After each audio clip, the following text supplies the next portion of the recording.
किस मजबूरी में पवन सिंह के साथ इतना विवाद होने के बाद भी ज्योति सिंह लगातार उनके गाने पे वीडियो बना रही है। कुछ लोग तो कह रहे हैं कि ज्योति सिंह का स्वार्थ है, ज्योति सिंह इसमें अपना कुछ करना चाहती है, मतलब अपने गाने को हिट कराना चाहती है। क्या आपको ऐसा लगता है?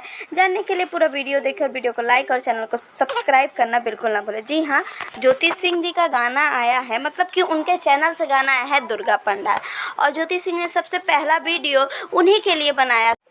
उसके बाद पवन सिंह के फैंस लगातार कमेंट करने लगे कि पवन सिंह के गाने पे तो वीडियो नहीं बना, लेकिन अपने गाने पे वीडियो बना रही है, एक ऐसी पत्नी है। फिर क्या था, ज्योति सिंह ने पवन सिंह जी के गाने आरती उतारे मैया के पे वीडियो बनाया, लेकिन वीडियो बनाने के साथ क्या हुआ कि ज्योति सिंह को बार बार ब्लेम किया जा रहा है कि ज्योति सिंह अपने गाने को हिट कराने के लिए पवन सिंह का सहारा ले भी रही हैं, तो उनके पति हैं।